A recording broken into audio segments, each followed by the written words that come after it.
கர்த்தருடைய பரிசுத்த நாமம் மகிமைப்படுவதாக.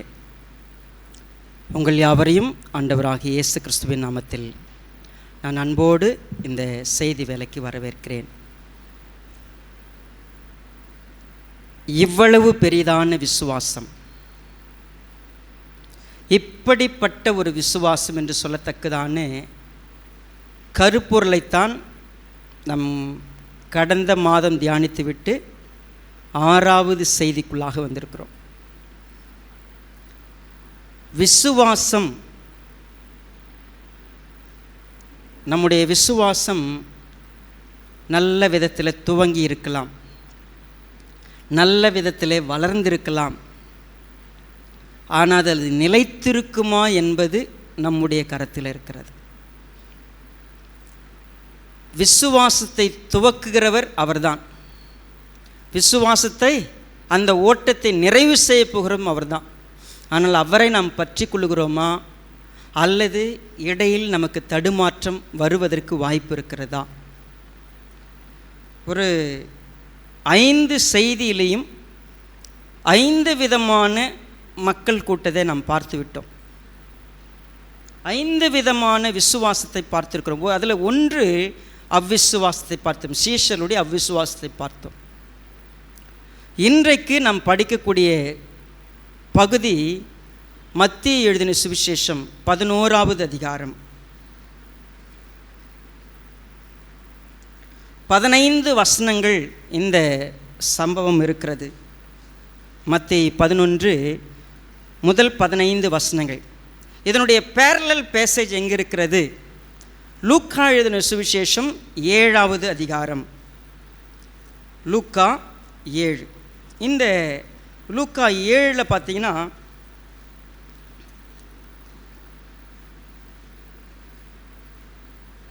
பதினேழாவது வசனத்திலிருந்து 28வது வசனம் வரைக்கும் இந்த சம்பவத்தை நம்ம பார்க்க முடியும். சேம் பேசேஜ், சேம் ஒரே விதமாக இருக்கக்கூடிய விஷயம். குறிப்பாக இந்த பேசேஜில் நம்ம பார்க்கும் பொழுது நமக்கு பரிச்சயமான ஒரு நபர் யோவான் ஸ்நானகன். யோவான் ஸ்நானகன் காவலில் வைக்கப்பட்டிருந்தார்.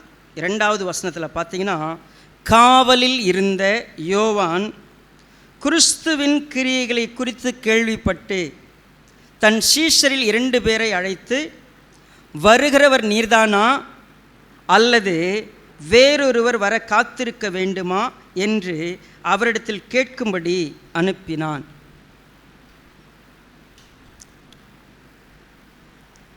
இந்த யோவான் ஸ்நானகன் யாருங்கிறத நம்ம தெளிவாக கொஞ்சம் புரிஞ்சுக்கணும்.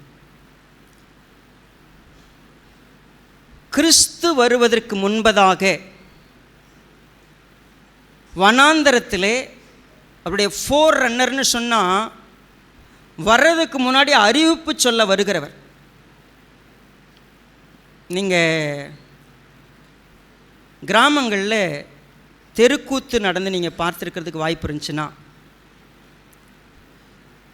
குறிப்பாக மெயின் சப்ஜெக்ட் வர்றதுக்கு முன்னாடி அவர் வர்றவர் எப்படி வருவார்னு சொல்கிறதுக்கு ஒருத்தர் வருவார்.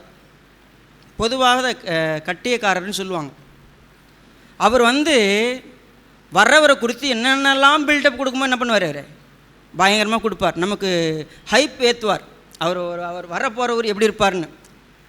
ஸோ இந்த ஃபோர் ரன்னர் என்ன அப்படின்னு கேட்டிங்கன்னா, வர்றவர் யாருங்கிற டிஸ்கிரிப்ஷனை தெளிவாக சொல்லக்கூடியவங்க, புரிகிற மாதிரி.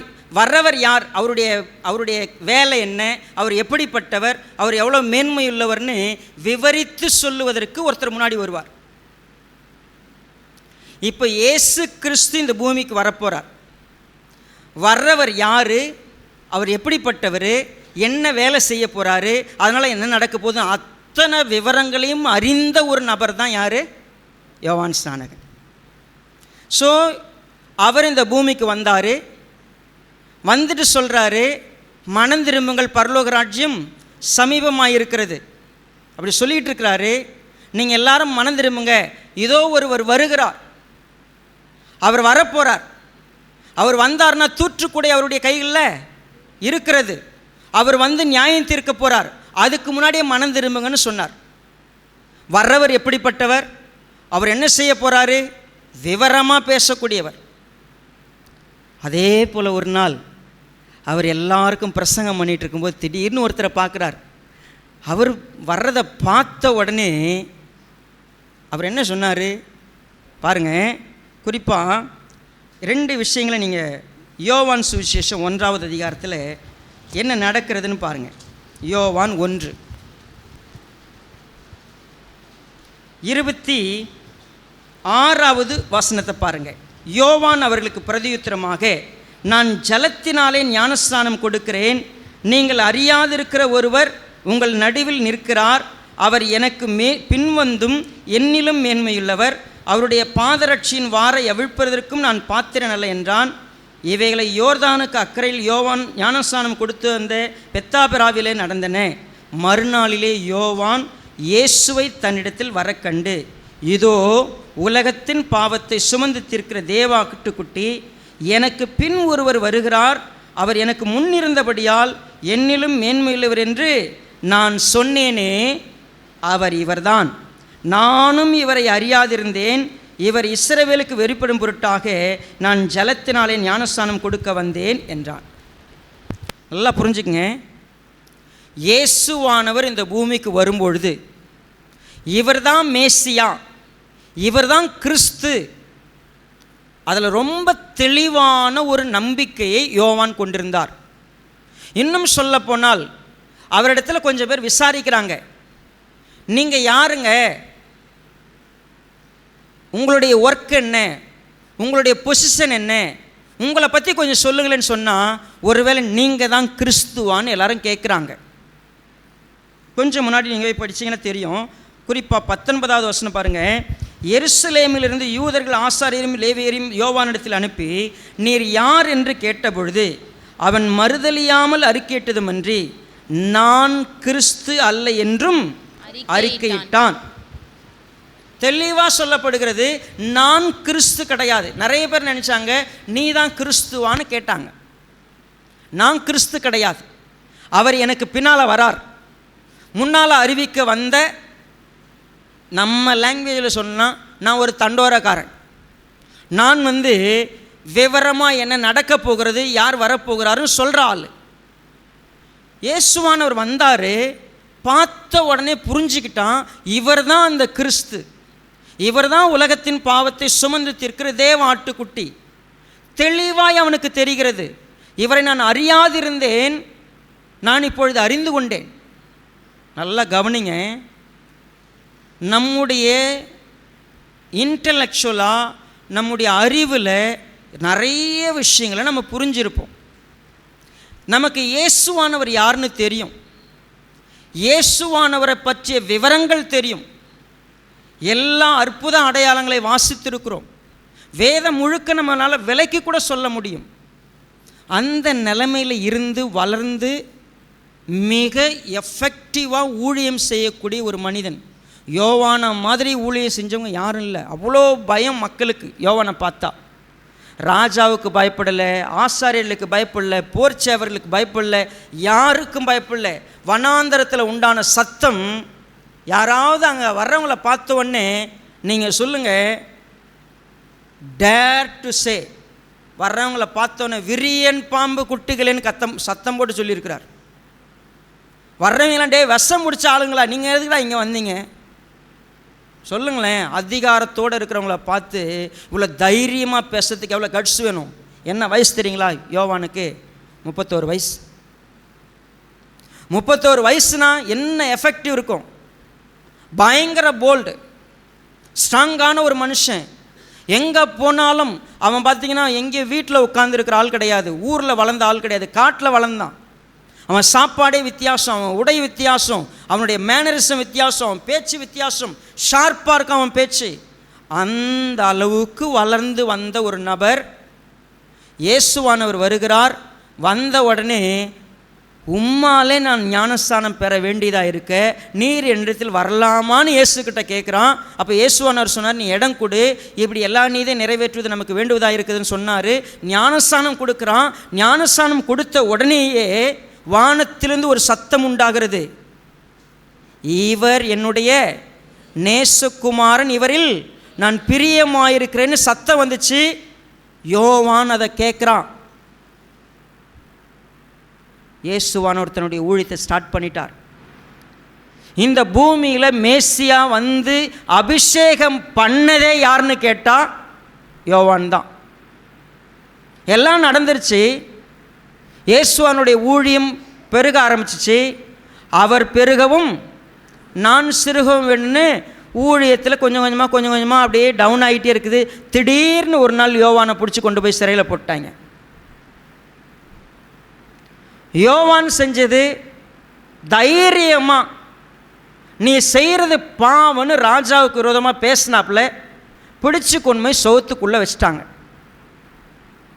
1 வருஷம் முழுக்க சிறைச்சாலைக்குள்ளே இருக்கிறாள். 31 வயசு நபர் 1 வருஷமாக 4 சவுத்துக்குள்ளே சிறைச்சாலைக்குள்ளே வச்சாச்சு. யோவான் யார் தெரியுங்களா? ஒரு காட்டுத்தனமான மனுஷன், காட்டிலே வளர்ந்த மனுஷன், வீட்டில் வளர்ந்தவர் இல்லை, சோத்துக்குள்ளே உட்கார்ந்தவர் இல்லை. 1 வருஷமாக இருட்டு அறை உள்ளே பூட்டி வச்சாச்சு. எப்பயாவது அவங்க சீஷர்கள் வந்து போவாங்க, அவ்வளோதான் அவரை பார்க்குறதுக்கு. இப்போது யோவானுக்கு ஒரு டவுட் வருது. என்ன டவுட்டு வர்றது?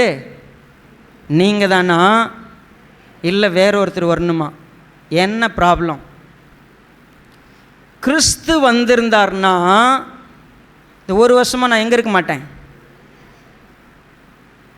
ஏங்க, வரும்பொழுது அவருக்கு ஞானஸ்தானம் கொடுத்ததுன்னா, அவரை வந்து அபிஷேகம் பண்ணி இவர் தான் கிறிஸ்து, இவர் தான் எல்லாம் அப்படின்னு அறிக்கிட்டது எல்லாம் ஓகே. இப்போ 1 இயராக என் வாழ்க்கையில் திடீர்னு ஒரு ஆபத்து, ஒரு பிரச்சனை, நான் ஒரு வாலிபன், எஃபெக்டிவாக ஊழியம் செய்யக்கூடிய கிறிஸ்து வந்ததாருன்னா என்ன பண்ணியிருப்பார்? கூப்பிட்டு அவர் கூட ஊழியத்தில் என்னை வச்சுருந்துருப்பார். இல்லை, விடுதலைக்கான விஷயங்களில் நான் ஏதாவது ஒன்று செஞ்சுக்கிட்டு இருப்பேன். இப்போ 31 வயசில் என்னை கொண்டாந்து சிறைச்சாலையில் போட்டு வச்சுக்க 1 வருஷமாக எந்த செய்தியும் இல்லை. இயேசுவானவருக்கு என்ன தெரியும்? எனக்கு என்ன நடந்துச்சுன்னு அவருக்கு தெரியும். யோவான் எழுதின சுவிசேஷம்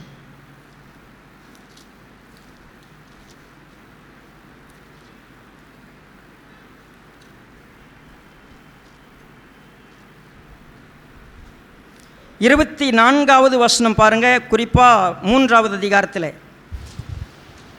அக்காலத்தில் யோவான் காவலில் வைக்கப்பட்டிருக்கவில்லை. அப்பொழுது யோவானுடைய சீஷரில் சிலருக்கும் யூதருக்கும் சுத்திகரிப்பை குறித்து வாக்குவாதம் உண்டாயிற்று.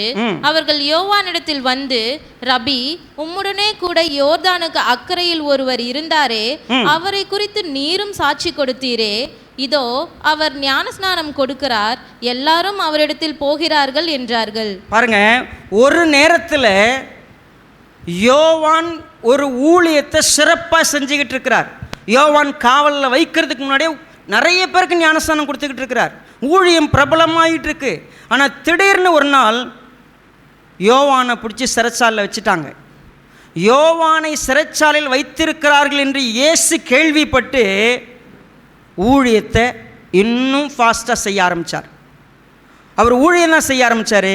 யோவானை சிறைச்சாலையில் வச்சுட்டாங்கன்னு யோவானை விடுதலை செய்கிறதுக்கு போய் பேசலாம், யோவானுக்கு உதவி செய்யலாம், அவர் போகவே இல்லை, அமைதியாயாச்சு. 1 வருஷமாக யோவான் சிறைச்சாலைக்குள்ளே உட்கார்ந்துருக்கிறார்.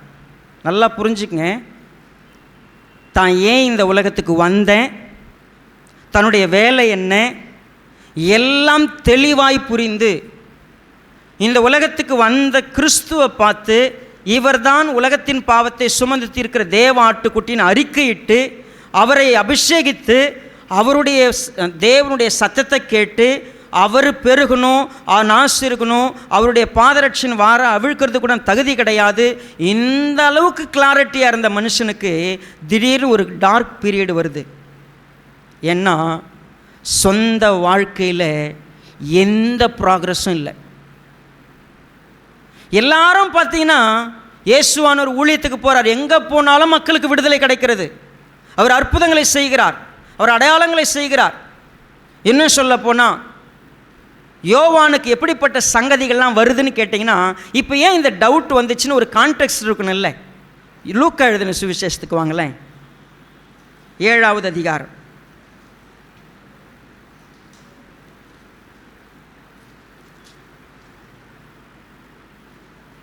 பதினோராவது வசனத்தை பாருங்க. மறுநாளிலே அவர் நாயின் என்னும் ஊருக்கு போனார்.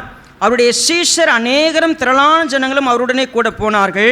அவர் ஊரின் வாசலுக்கு சமீபத்த போது மரித்து போன ஒருவனை அடக்கம் பண்ணும்படி கொண்டு வந்தார்கள். அவன் தாய்க்கு ஒரே மகனாயிருந்தான், அவளோ கைம்பெண்ணாயிருந்தால். ஊராரில் வெகு ஜனங்கள் அவளுடனே கூட வந்தார்கள். கர்த்தர் அவளை பார்த்து அவள் மேல் மனதுருகி அழாதே என்று சொல்லி கிட்ட வந்து பாடையை தொட்டார். அதை சுமந்தவர்கள் நின்றார்கள். அப்பொழுது அவர், வாலிபனே எழுந்திரு என்று உனக்கு சொல்லுகிறேன் என்றார். மரித்தவன் எழுந்து உட்கார்ந்து பேசத் தொடங்கினான். அவன் தாயினிடத்தில் ஒப்புவித்தார். எல்லோரும் பயமடைந்து, மகா தீர்க்கதரிசியானவர் நமக்குள்ளே தோன்றியிருக்கிறார் என்றும் தேவன் தமது ஜனங்களை சந்தித்தார் என்றும் சொல்லி தேவனை மகிமைப்படுத்தினார்கள். இப்போ 17வது வசனத்தை பாருங்க. இந்த செய்தி யூதேயா தேசம் முழுவதிலும் சுற்றியிருந்த திசைகள் யாவற்றிலும் பிரசித்தமாயிற்று. இவைகளை எல்லாம் யோவானுடைய சீஷர்கள் அவனுக்கு அறிவித்தார்கள். யோவானுடைய சீஷர்கள் போய் சிறைச்சாலையில் முடங்கி இருக்கிற யோவானுக்கு அறிவிக்கிறார்கள். ஐயா, நீங்கள் ஒருத்தர் சொன்னீங்கல்ல, இந்த இயேசுவானவர் இருக்கிறாரு, அவர் என்ன செஞ்சார் தெரியுங்களா? நாயின்ற ஒரு ஊருக்கு போனாருங்க. போகிறப்போ ஒருத்தனை செத்து போய் தூக்கிட்டு போயிட்டுருக்குறாங்க. இவர் போனார், அவனை எழுப்பிட்டார் உயிரோட. ஊர் முழுக்க பேசிக்கிறாங்க, இவர் தான் வரக்கூடிய தீர்க்கதரிசின்னு பேசுகிறாங்க. தேவன் தமது ஜனங்களை சந்திச்சிட்டார்னு சொல்கிறாங்க. விவரம் போய் சொல்கிறாங்க. இதை கேட்ட மாத்திரத்தில் யோவான் சீஷில் 2 பேரை கூப்பிட்டு, நீங்கள் போய் இயேசுவானவர்கிட்ட கேளுங்க, வருகிறவர் நீர்தானா? என்ன பிரச்சனைனா, நாயின் என்னும் ஊருக்கு போகிறீங்க, யாரோ ஒரு விதவை, யாரோ ஒரு அம்மா, ஒரு பையன் செத்து போயிட்டான், அவனை உயிரோடு எழுப்புறீங்க. ஆனால் என்ன 1 வருஷமாக உள்ளே வச்சுக்கிட்டு என்ன பண்ணிகிட்ருக்கிறீங்க? நீங்கள் என்னை கண்டுக்கவே மாட்டேங்கிறீங்க. சரி, உண்மையாகவே நம்முடைய லைஃப் பார்த்திங்கன்னா, நம்ம பல வருஷமாக சபைக்கு வந்திருப்போம், வசனமாக அருமையாக கேட்டிருப்போம், இயேசுவானவரை பற்றி ஊழியமே செஞ்சுருப்போம், நிறைய இடத்துல பேசுவோம். திடீர்னு நம்ம வாழ்க்கையில் பதிலில்லாத ஒரு நாள் வந்துடும். ஒரு சூழ்நிலைக்கு எந்த விடுதலையும் தெரியாது, எதுவுமே நடந்திருக்காது. நம்ம லைஃப்பில் அமைதியாக போகும், ஆன்சர் இருக்காது.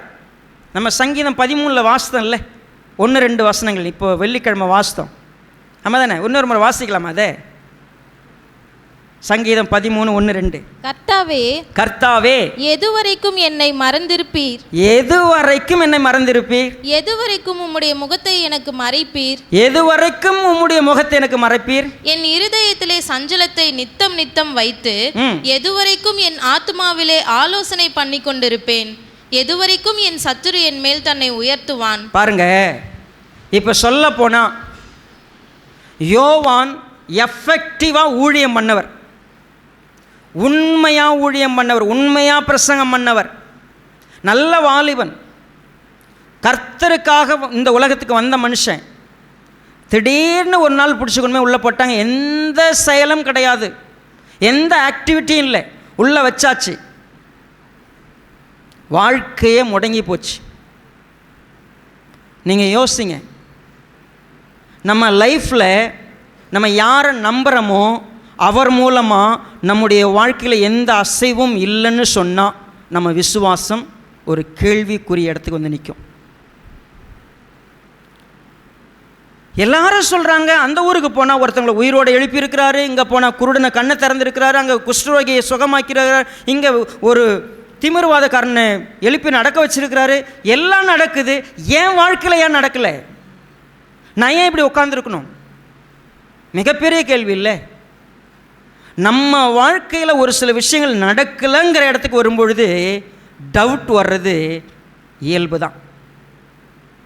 டவுட்டுன்னு சொன்னால் ஆக்சுவலாக நல்லா புரிஞ்சுக்கங்க, இந்த வேதம் நமக்கு ஒரு அற்புதமான குணாதிசயத்தை வெளிப்படுத்த விரும்புகிறது. நிறைய நேரத்தில் நம்ம டவுட் வந்துச்சுன்னா என்ன தெரியுமா பண்ணுவோம்?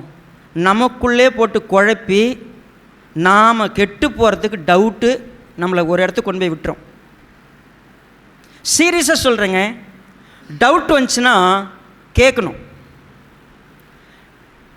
நம்ம வாழ்க்கையில் ஒரு டவுட் வந்துச்சுன்னா நேர்முகமாக கேள்வி கேட்கலாம், தப்பு இல்லை. மனசில் வைக்கக்கூடாது, மற்றவங்கிட்ட பேசக்கூடாது. ஏன் இந்த பாஸ்டர் இப்படி பண்ணுறாரு? அதை பாஸ்டர்கிட்ட கேட்டால் தானே தெரியும். பாஸ்டர் சுற்றி இருக்கிறவங்க 4 பேர்கிட்ட கேட்டால் எந்த பதில் கிடைக்கும்? அவங்க யோசிக்கிற பதில் தான் சொல்லுவாங்க. யோவானுக்கு ஒரு டவுட் வந்துருச்சு. என்ன டவுட்டு? வர்றவர் நீங்கள் தானா இல்லை வேற ஒருத்தர்? ஏன்னா வேற ஒருத்தரை, இப்போ நீங்கள் வந்தது நீங்கள் தானா, நான் ஏன் இப்படி இருக்கணும்? எல்லாம் ஓகே, என் வாழ்க்கை சரியில்லை, என் வாழ்க்கை எப்படி முடிய போகுதுன்னு எனக்கு தெரியல. சரி, உண்மையாகவே சொல்கிறேன், அநேக நேரங்களில் இப்படிப்பட்ட குழப்பம் வரும்பொழுது நேர்மறையான, அது இன்னும் சொல்ல போனால் பாசிட்டிவான ஒரு அப்ரோச் என்ன தெரியுமா?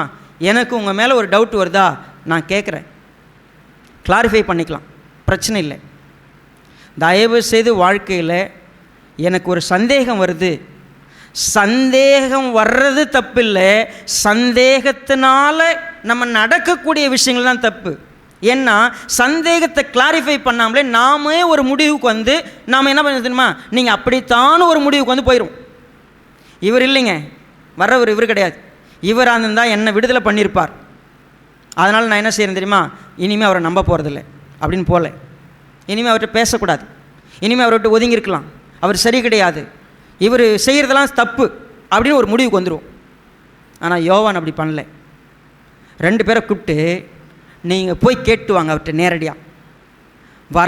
வந்தது அது வரக்கூடியவர்னு சொல்லப்பட்டது நீங்கள் தானா, இல்லை இன்னொருத்தர் வருவாரா என் வாழ்க்கைக்கு? 2 பேரும் நேராக வந்துட்டாங்க இயேசுவானவர்கிட்ட. வந்து கேட்டாங்க, யோவான் உங்களை இப்படி கேட்க சொன்னார். பாருங்கள், இதை லூக்கா 7வது அதிகாரத்தில் 20வது வசனம். அந்தபடி அவர்கள் அவரிடத்தில் வந்து, வருகிறவர் நீர்தானா அல்லது வேறொருவர் வர காத்திருக்க வேண்டுமா என்று கேட்கும்படி யோவான் ஸ்நானன் எங்களை உம்மிடத்திற்கு அனுப்பினார் என்றார்கள். அவங்க வந்து தெளிவாக சேம் ஸ்டேட்மெண்ட். நீங்கள் யோவான் சொன்னதுக்கும் அவங்க சொன்னதுக்கும் எந்த வித்தியாசமும் இருக்காது. Same statement. வருகிறவர் நீர்தானா அல்லது வேறொருவர் வர காத்திருக்க. சீசரில் ஒரு விஷயத்தை சொல்லி அனுப்புனா அவங்க எக்ஸ்ட்ராலாம் ஆட் பண்ணிலாம் எதுவும் பேசலை, கரெக்டாக வந்து சொல்லிட்டாங்க. இப்போ பதில் பாருங்களேன், ரொம்ப அற்புதமான பதில். அங்கே வாசிங்க 21. அந்த சமயத்திலே நோய்களையும் கொடிய வியாதிகளையும் பொல்லாத ஆவிகளையும் கொண்டிருந்த அநேகரை அவர் குணமாக்கி அநேகம் குருடருக்கு பார்வையளித்தார். இப்போ கவனிங்க, அவங்க கேள்வி கேட்டாங்க, அவங்களுக்கு ஆண்டவர் என்ன செய்கிறாரு?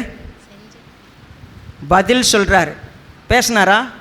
அவர் பேசலை. கொஞ்ச நேரம் என்ன, இப்போ மத்தேயு புஸ்தகத்துக்கும் லூக்காவுக்கும் இந்த ஒரு வசனம் தான் வித்தியாசம். நீங்கள் மத்தேயுவில் வாசித்தீங்கன்னா இந்த விஷயம் இப்படி இருக்காது. லூக்கா என்ன சொல்கிறாரு? இயேசுவானவர் என்ன பண்ணுறாரு? சீசரில் வந்து கேள்வி கேட்டாங்க, கேட்ட மாத்திரத்தில் இயேசுவானவர் என்ன பண்ணுறாரு? இன்னும் கொஞ்சம் அவங்க கண்ணு முன்னாடியே ஒரு சில விஷயங்களை செஞ்சுக்கிட்டு இருக்கிறார். குருடருக்கு பார்வையளிக்கிறார், பிசாசுகளை துரத்துறார், என்னென்ன வேலை செய்யணுமோ அத்தனையும் செஞ்சுக்கிட்டு இருக்கிறார். செஞ்சு முடிச்சுட்டு 22.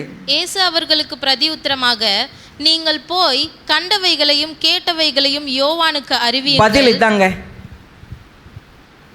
வர்றது நான் தான் இல்லை வேறொருத்தர்? பதில் என்ன இருக்கணும்? ஆமாங்க நான் தாங்க அப்படின்னு சொல்லியிருக்கணும். ஆக்சுவலாக பதில் அப்படி தான் இருக்கணும்.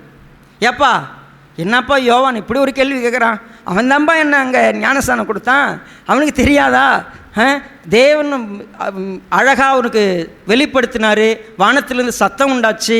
அவன் கேள்வி, இவ்வளோ தூரம் அவனுக்கு என்ன டவுட்? ஆண்டவர் ஸ்ட்ரெயிட்டாக நான் தான்ப்பா கிறிஸ்து அப்படிலாம் சொல்லலை.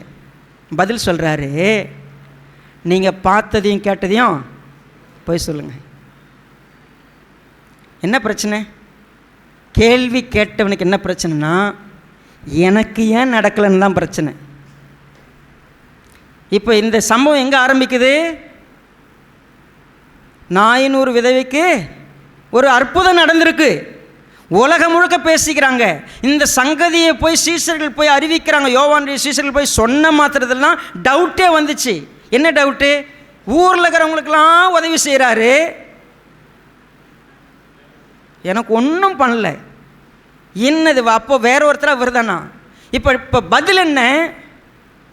உனக்கு எதுவும் செய்ய முடியாது, நான் ஊருக்கு தான் செய்வேன். நீங்கள் பார்த்ததையும் கேட்டதையும் என்ன பண்ணுங்க, போய் சொல்லுங்க. என்னென்ன பார்த்தீங்க, என்னென்ன கேட்டீங்க? குருடர் பார்வையடைகிறார்கள். ஒன்று, குருடர் பார்வையடைகிறாங்க. சப்பானிகள் நடக்கிறார்கள். சப்பானி நடக்கிறாங்க. 2, குஷ்டரோகிகள் சுத்தமாகிறார்கள். குஷ்டரோகிகள் சுத்தமாகறாங்க. 3, செவிடர் கேட்கிறார்கள். செவிடர் கேட்கிறாங்க. 4, மரித்தோர் எழுந்திருக்கிறார்கள். மரித்தோர் எழுந்திருக்கிறாங்க. 5, தரித்திரருக்கு சுவிசேஷம் பிரசங்கிக்கப்படுகிறது. தரித்திரருக்கு சுவிசேஷம் பிரசங்கிக்கப்படுகிறது.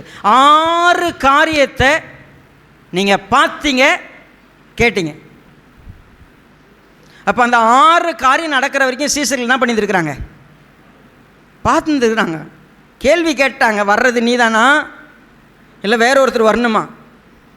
இப்போ பதில் அவங்க பார்க்குறாங்க. ஆண்டவராகிய இயேசு கிறிஸ்து சுவிசேஷம் பிரசங்கிக்கிறாரு.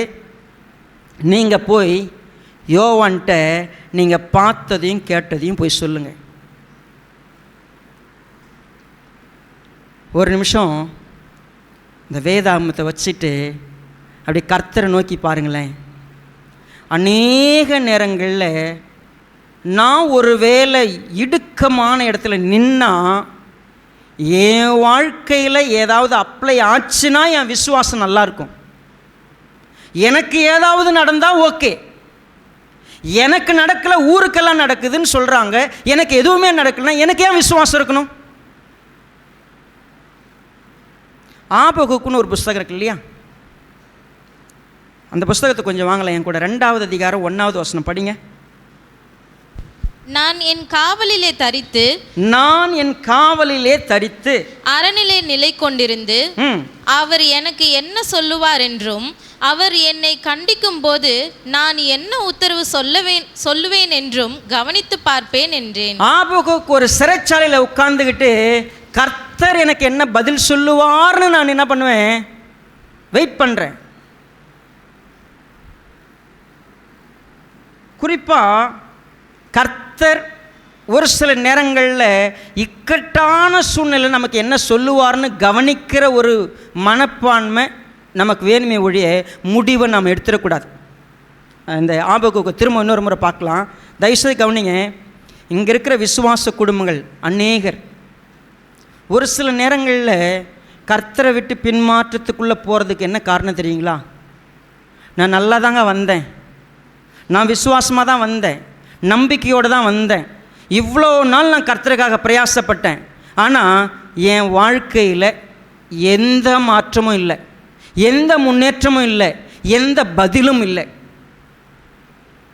இப்போது நான் கர்த்தரை எப்படி நம்புறது? நீங்கள் என்ன புரிஞ்சுக்கணும்ல,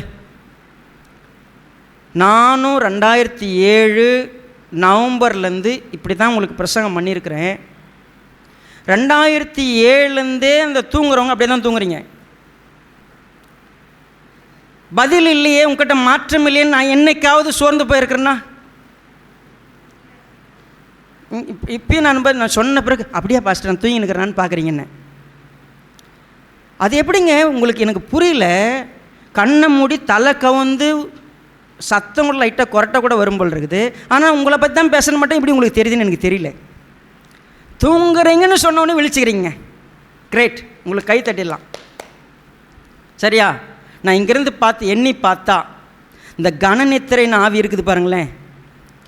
உண்மையாகவே சொல்கிறேங்க, கர்த்தர் உங்களை விடுதலை செய்ய பல வருஷமாக காத்துக்கிட்டு இருக்கிறார்.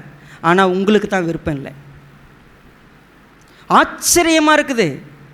நான் 17 வருஷமாக உங்களை விழிக்க வைக்கிறதுக்கு போன வரலாம் என்ன ஒருத்தவங்க சிங்கப்பூர்லேருந்து கேட்குறாங்க, அப்போ உங்கள் சர்ச்சில் அவ்வளோ பேரும் தூங்குவாங்களா அப்படின்னு. ஆமாங்க, என்ன பண்ணுறது, அவங்க காரணம் வச்சுருக்குறாங்க. உங்களுக்கு என்ன பாஸ்டர், நான் விட்டை காலம் 4 மணிக்கு எந்திரிச்சேன், நீங்கள் நிற்கிறீங்க, நான் உட்காந்துக்கிறேன், உன்னை யார் உட்கார சொன்னேன், ஏஞ்சி நில்லு, என் கூட நில்லுங்க.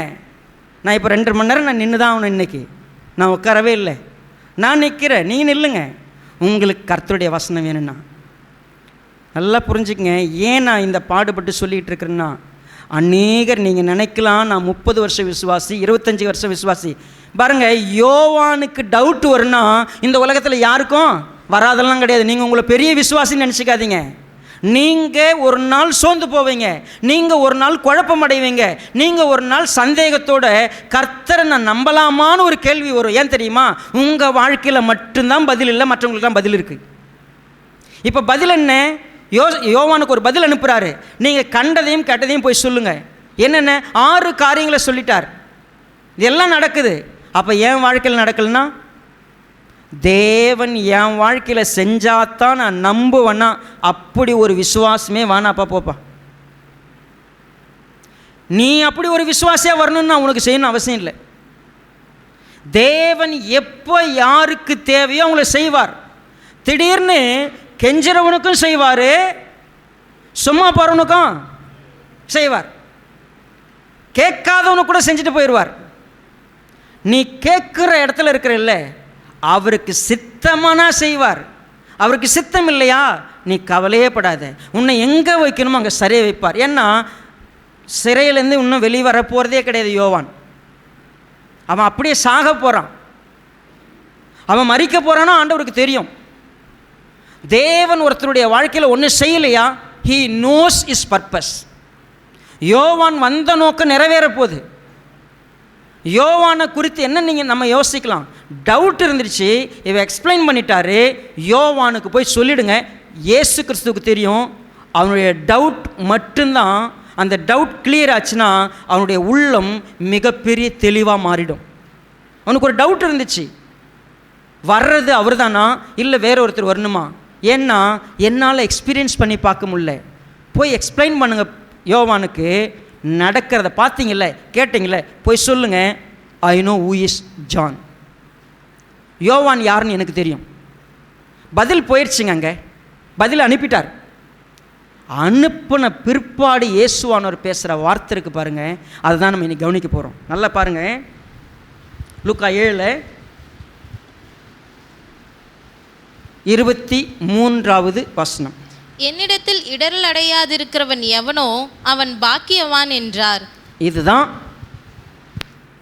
இந்த வார்த்தை. என்ன அப்படின்னா, ஸ்டம்பிள் ஆகாமல் தன்னுடைய சொந்த வாழ்க்கையில் நடந்தாலும் சரி நடக்கலைனாலும் சரி இடராமல் யார் நிற்கிறாங்களோ அவங்க தாங்க விசுவாசி. உன் வாழ்க்கையில் எது நடந்தால் தான் நான் விசுவாசிப்பேன். கர்த்தர் எனக்கு ஏதாவது செய்வாரா, என் வாழ்க்கையில் ஏதாவது நடக்குமா? வேதாகமத்தில் நீ எத்தனை அற்புதங்களை பார்த்துருக்கிற, எத்தனை அடையாளங்களை பார்த்துருக்கிற, உன் காதுபட கேட்டிருக்கிற.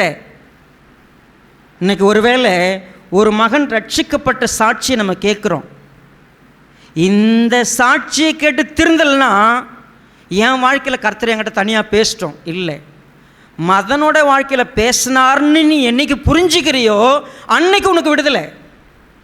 என்கிட்ட தனியாக வந்து பேசிட்டாண்டவர் நான் திருந்துறேன், இல்லை இல்லை இல்லை, என் வாழ்க்கையில் ஒன்று சொல்லிட்டு நான் தெரியும்.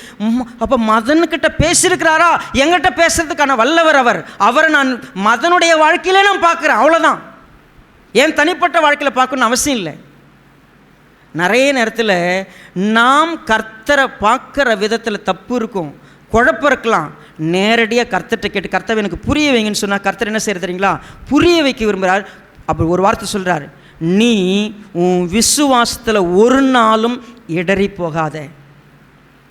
உன்னுடைய வாழ்க்கையில் ஒன்று நடக்கலை, ஒருவேளை துவண்டு போயிடாத, சோர்ந்து போயிடாத. நான் விசுவாசிக்கிறவர் இன்னார்னு எனக்கு தெரியும், நான் நம்புகிறேன். ஏன்னா அவருடைய வல்லமை ஒரு குருடனுக்கு பார்வை கொடுக்க முடியும், மரித்தவனை உயிரோடு எழுப்ப முடியும், ஆனால் சிறைச்சாலையில் இருக்கிற என்னை விடுதலை அடைய முடியாதுன்னு சொன்னால் என்ன அர்த்தம்? மரித்தவனை உயிரோடு எழுப்பினவர் அவர், ஆனால் என்னை இன்னும் சிறைச்சாலையில் வச்சிருக்கிறதுனா அவருடைய சித்தம் அது அப்படியே இருக்கட்டும். நான் ஏன் போராடணும்? எனக்கு ஏன் ஆண்டவர் இன்னும் கொடுக்கல? எனக்கு ஏன் ஆண்டவர் என்ன செய்யலை? நிறைய நேரத்தில் விசுவாசம் என்ன நினச்சிக்கிறோம், எனக்கு செஞ்சால் நான் ஓகே, நான் விசுவாசிப்பேன். உன் விசுவாசத்துக்கு குப்பையில் போடு. ஏன் யோவானை கூப்பிட்டு நடுவில் வச்சு நமக்கு ஒரு பாடத்தை சொல்லி கொடுக்குறாருன்னா, டவுட் நிச்சயம் வரலாம், ஆனால் ஒரு தெளிவை நம்ம புரிஞ்சுக்கணும். உன் வாழ்க்கையில் அவர் செய்யலைன்னா கூட அதுக்கு அர்த்தம் இருக்குது. உன்னை அப்படியே வச்சிருக்கிறாரா, அதுக்கு அர்த்தம் இருக்குது. எனக்கு செஞ்சால் நான் நம்புவேன், அது யாருக்கு செஞ்சாலும் நம்புவாங்க. ஆனால் உன் விசுவாசம் எப்படி தெரியுமா? நடக்கலைனாலும் நீ விசுவாசிக்கிற இடத்துல நின்றுன்னா அவன் தான் பாக்கியவான். இப்போ எக்ஸ்பிளைன் பண்ணுறார். எனக்கு ரொம்ப ஆச்சரியம், டவுட் இருந்த ஒரு மனுஷனை இந்த மாதிரி ஒரு விசுவாசம் வேறு யாருக்கும் கிடையாதுன்னு சொல்லிட்டார். நம்ம நூற்றுக்கு அதிபதியை பார்த்து சொன்னார்னு படித்தோம். ஒருவேளை பெரும்பாடுள்ள ஸ்திரியை பார்த்து சொன்னார்ல, என்ன ஒரு விசுவாசம் அப்படின்னு. இங்கே ஒரு அற்புதமான வார்த்தையை யோவானை பற்றி சொல்கிறத நான் வாசிக்கலாம் பாருங்கள். குறிப்பாக 24வது வசனம். யோவானுடைய தூதர்கள் போன பின்பு அவர் யோவானை குறித்து ஜனங்களுக்கு சொன்னது என்னவென்றால், எதை பார்க்க வனாந்திரத்திற்கு போனீர்கள்? காற்றினால் அசையும் நாணலையோ? அல்லவென்றால் எதை பார்க்க போனீர்கள்? மெல்லிய வஸ்திரம் தரித்த மனுஷனையோ? அலங்கார வஸ்திரம் தரித்து செல்வமாய் வாழ்கிறவர்கள் அரச மாளிகைகளிலே இருக்கிறார்கள். அல்லவென்றால் எதை பார்க்க போனீர்கள்? தீர்க்கதரிசியையோ? ஆம், தீர்க்கதரிசியை பார்க்கிலும் மேன்மையுள்ளவனையே என்று உங்களுக்கு சொல்லுகிறேன். ஒரு அற்புதமான ஸ்டேட்மெண்ட். நீங்களாம் வனாந்தரத்துக்கு போனீங்கல்ல, என்ன போய் நாணலை பார்த்துட்டு வந்தீங்களா? மெல்லிய வஸ்திரம் தரித்த மனுஷனை பார்க்க போனீங்களா? என்ன அர்த்தம் இதுக்கு? நாணல் எ காமன் பிளான்ட், நார்மலாக எல்லாம் அந்த தேசத்தில் நார்மலாக பார்க்கக்கூடிய ஒன்று. யோவான் என்ன எல்லாரை போல் ஒரு சாதாரண ஆள் நினச்சிட்டிங்களா? இயல்பான ஒரு ஆள் நினச்சிங்களா? அதே போல் யோவான்னா மெல்லிய வஸ்திரம் தரிக்கிறதுனா இந்த பூமிக்கு சொகுசாக சொஃபிஸ்டிகேட்டடாக எல்லா மனுஷரை போல் வாழ வந்தவன் நினச்சிங்களா? அவன் அப்படி வரல. நீங்கள் நினச்சிக்கிட்டீங்க பொதுவாக எல்லா மனுஷனை போல் ஒரு மனுஷன், எல்லாரை விட நல்லா வாழ்கிற ஒரு மனுஷன். அப்படி இல்லை யோவான். யோவான் யார் தெரியுமா? தீர்க்கதரிசி. நீங்கள் சொல்கிறீங்களே, தீர்க்கதரிசியை விட மேலானவன். அவனுடைய லைஃப் மாதிரி யாருடைய லைஃப்பும் கிடையாது. நீங்கள் யோவான் என்ன ரொம்ப சிம்பிளாக நினச்சிக்காதீங்க. டவுட் வந்துச்சுன்னா, ஒரு டவுட் கேட்டதுனால அவன் விசுவாசத்தில் குறைவானவன் இல்லை.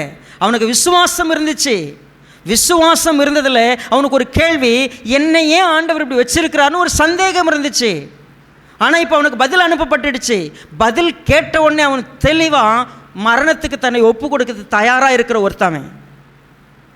ஸ்திரீகளிடத்தில் பிறந்தவர்களில் யோவானை பார்க்கலாம் மேன்மையான ஒருத்தம் கூட கிடையாது. அதாவது இந்த பூமியில் நான் ஸ்திரீனிடத்தில் பிறந்தேன். சொல்லப்போனால் பரிசுத்தாவினால் உற்பத்தி ஆக்கப்பட்டேன். ஆனால் கணவன் மனைவி இணைந்து உருவாக்குனவங்களில் இந்த பூமியில் நம்பர் 1 டாப் மோஸ்ட் யாரை நான் சொல்லுவேன்னா யோவானை தான் சொல்லுவேன். இந்த யோவான் டாப் மோஸ்ட்னு சொல்கிறேன்ல, ஆமாம் தானே? நீங்களே வாசிங்களே. குறிப்பாக 28. ஸ்திரீகளிடத்திலே பிறந்தவர்களில் யோவான் ஸ்நானனை பார்க்கிலும் பெரிய தீர்க்கதரிசி ஒருவனும் இல்லை. ஆகிலும் தேவனுடைய ராஜ்யத்தில் சிறியவனாய் இருக்கிறவன் அவனிலும் பெரியவனாய் இருக்கிறான் என்று உங்களுக்கு சொல்லுகிறேன் என்றார். ஹலோ, ஸ்திரீனிடத்தில் பிறந்ததில் யோவானோட ஒரு பெரிய தீர்க்கதரிசி யாருமே கிடையாது. ஆனால் அவனோட பெரிய ஆள் ஒருத்தங்க இங்கே இருக்கலாம். நீங்கள் உண்மையாக விசுவாசமாக இருந்தா யோவான் best, I will tell you. ஆனால் யோவானை விட பெரியவன்.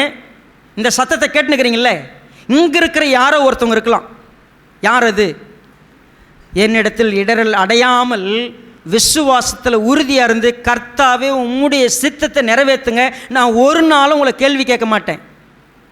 கர்த்தர் எனக்கு என்ன சொல்லுவாருன்னு குழம்ப மாட்டேன். கர்த்தர் நடத்துகிற விதத்துக்கு நான் பரிபூர்ணமாக விட்டு கொடுப்பேன். அவர் என்ன செஞ்சாலும் கரெக்டாக செய்வார். என் வாழ்க்கையில் என்ன எதுக்குமே உபயோகம் இல்லாத ஒரு இடத்துல உட்கார வச்சுக்கிறா, பரவாயில்ல. எனக்கு இன்னும் கல்யாணமே ஆகலை, பரவாயில்ல. இன்னும் குழந்தையே இல்லை, பரவாயில்ல. இன்னும் வீடே கிடைக்கல, பரவாயில்ல. எனக்கு வேலையே இல்லை, பரவாயில்ல. என் வாழ்க்கையில் எந்த விடுதலையும் இல்லை, அமைதியாக இருக்கிறேன். கர்த்தர் விடுதலை செய்கிறவர் என்னை வச்சிருக்கிறாருன்னா அதுக்கு ஒரு நோக்கம் இருக்குது. நான் ஒரு நாளும் என் வாழ்க்கையில் நடக்கிறத வச்சு என் விசுவாசத்தில் கேள்வி வராது. நான் தைரியமாக, இந்த உலகத்தில் என்னை உண்டாக்குனவர், என் மேலே அக்கறை வச்சவர், எல்லாத்துக்கும் ஒரு அர்த்தம் வச்சிருக்கிறாரு, நான் அவரை நம்புவேன். அப்படி ஒருத்தன் நம்பினா அவன் யாரை விட பெரியவன்? யோவானை விட பெரியவன். இன்னைக்கு நம்ம விசுவாசம் யோவானை விட சிறந்த ஒரு விசுவாசத்தை கொள்றதுக்கு நமக்கு பாக்கியம் இருக்குது. ஆனால் நான் சொல்கிறேன், ஸ்திரீகளிடத்தில் பிறந்தவங்களில் யோவானை பார்க்கல ஒரு பெரிய தீர்க்கதரிசி கிடையவே கிடையாது. தீர்க்கதரிசிகளே நம்பர் 1. எனக்கு 4 ரன்னர் அவன் தான். எலியாவின் ஆவியை உடையவன் அவன் தான். எல்லாம் நான் அவனை பற்றி சாட்சி சொல்ல முடியும். ஆனால் விசுவாசத்தில் இடரல் ஆகாமல், குழப்பமாகாமல், என்னை ஆண்டவர் எப்படி வச்சுருக்கிறீங்க, எதுக்கு ஆண்டவர் என்ன இப்படி நடத்துகிறீங்க, என் வாழ்க்கையில் மட்டும் ஆண்டவர் இவ்வளோ கஷ்டம், இவ்வளோ போராட்டம் நம்ம கேள்வி கேட்டோம்னா, தேவன் ஒன்றை உன் வாழ்க்கையில் அனுமதிக்கிறார்னா அவர் சித்தம் இல்லாமல் எதுவும் நடக்க போகிறதில்ல. முழுசும் ஒப்பு கொடுத்துட்டு அமைதியாக நில்லுங்க. நீங்கள் கம்ப்ளீட்டாக அவர் மேலே ட்ரஸ்டோடு நில்லுங்க. தேவன் செய்கிற எல்லாம் அதினதின் காலத்தில் நேர்த்தியாய் செய்யக்கூடிய தகப்பன் அவர். ஒன்றையும் குறைவாக்க மாட்டார். அவரிடத்துல எந்த தீமையும் புறப்படாது. என்ன ஊமையாக வச்சிருக்கிறாரா, நன்மைக்கு தான். என் கண்ணு தெரியாமல் வச்சிருக்கிறாரா, நன்மைக்கு தான். நடக்க முடியாமல் வச்சிருக்கிறாரா, நன்மைக்கு தான். நான் கண்ணு தெரியுறேன்னு போராடுறதை விட, என் வாழ்க்கையில் ஏன் நடக்கலையேன்னு சொல்லி அங்கலாய்க்கிறத விட, கர்த்தர் எதை செய்தாலும் சரியாக செய்வார். அவருக்கு வல்லமை உண்டு. என்னை வச்சிருக்கிறாரா, அதுக்கு ஒரு நோக்கம் இருக்குது. நான் கவலைப்படலை, நான் விசுவாசிப்பேன். நான் யோவானை விட ஒரு சிறந்த விசுவாசம் எனக்கு கிடைக்கணுமா, எனக்கு இருக்கிற குறைபாடுகளில் கர்த்தர் எதையாவது செஞ்சால் நான் விசுவாசிப்பேன். நோ, இல்லவே இல்லை. யோவானுக்கு அற்புதமே நடக்கலை. யோவானுடைய வாழ்க்கையில் ஃபிசிக்கல் விடுதலை இல்லவே இல்லை. ஆனால் பதில் சொல்லப்பட்டது, நான் தான் மேசியா. நீ என்னை விசுவாசிக்கிறியா? ஆண்டவரே, நான் இனிமே ஒரு நாளும் உங்களை கேள்வி கேட்க மாட்டேன். உங்களுக்கு விருப்பம் தான் செய்யுங்க, விருப்பம் இல்லையா, உங்கள் விருப்பம் என்னன்னு தெரிஞ்சுக்கிட்டு வாழ்ந்துட்டு போகிறேன், அவ்வளோதான். தம்பி, இன்னும் 1 வருஷம் நீ இன்னும் கொஞ்ச நாள் அங்கே இருப்ப, நீ சாகணும், அவ்வளோதான் ஆன்சர். நான் ரெடி. என்ன விசுவாசத்தை நம்ம வாங்கிக்க போகிறோம்? எந்த விசுவாசம் நமக்கு பலப்பட போகுது? தயவு செய்து நிறைய சபைகள் இதை பிரசங்கமே பண்ண மாட்டாங்க. என்ன தெரியுமா சொல்லுவாங்க? கண்ணு தெரியாத வந்திருக்கீங்க பரமசிவம் ஐயா, நிச்சயமாக நம்ம 7 வாரம் ஜெபம் பண்ணோம், உங்கள் கண்ணு தெரிஞ்சிடும். இல்லவே இல்லை. அப்போ உங்களுக்கு வல்லமே இல்லை பாஸ்டர். நிறைய பாஸ்டருங்க அங்கே வல்லமே ஓடுகிறாங்க. எல்லாம் ஏமாத்து வேலை. நீங்கள் நினச்சிக்காதீங்க, வேதம் ஒரே விதம்தான். இந்த வேதத்தை வச்சு வியாபாரமும் பண்ண முடியும். ஆனால் உண்மையாக இயேசுவானவர் நமக்கு படித்து கொடுக்குற பாடங்களை பார்த்தோம்னா, நான் விடுதலை அடையணுமா, ரொம்ப தெளிவாக என் வாழ்க்கையில் அவர் நல்லவர் தான். என்னுடைய வாழ்க்கையில் எனக்கு இருக்குதா, சந்தேகமாக இருக்குதா, நான் கேட்கலாம், பிரச்சனை இல்லை. ஆண்டவரே ஏன் எனக்கு விடுதலை இல்லை, கேட்குறதுல தப்பு இல்லை. ஆனால் பதில் தெளிவாக சொல்லிட்டாரு. யோவானை நான் விடுதலை செய்கிறேன், அப்போ தான் அவன் புரிஞ்சுப்பான், அப்படிலாம் இல்லை. குருடர் பார்வையடைகிறாங்க, செவிடர் கேட்குறாங்க, முடவர் நடக்கிறாங்க, ஊமையம் பேசுகிறான், மரித்தவங்க உயிரோடு எழுந்திருக்கிறாங்க, தரித்தவங்களுக்கு சுவிசேஷம் பிரசங்கப்படுது. போய் யோவானுக்கு சொல்லுங்கள், என் வேலை நான் சரியாக தான் செஞ்சுக்கிட்டு இருக்கிறேன், யோவானுக்கு செய்யணும்னு அவசியமே இல்லை. ஸோ ப்ளீஸ், நான் இன்றைக்கி எப்படிப்பட்ட விசுவாசத்தை வளர்த்துக்க போகிறேன், கர்த்தர் நமக்கு தெளிவாக உணர்த்த விரும்புகிறார். கண்கள் மூடி நம்ம செபிக்கலாம். பரிசுத்த பிதாவே, எங்கள் நேசிக்கிறப்பா, இந்த அற்புதமான நேரத்துக்காய் ஸ்தோத்திரம். திட்டமும் தெளிவுமாக எங்களிடத்தில் பேசணுடைய வார்த்தைகளை நாங்கள் தொடர்ந்து பற்றி கொள்ள கிருபை தாங்க. எங்கள் விசுவாசம் தெளிவாயிருக்க, உறுதியாயிருக்க, அது இடரல் ஆகாமல் இருக்க எங்களுக்கு பலன் தாங்க. நம்முடைய மகிமை நடத்திட்டோம். இயேசு கிறிஸ்துவின் விலையேற பெற்ற நாமத்தில் தாழ்மையோடு செபிக்கிறோம் நல்ல பிதாவே. ஆமென்.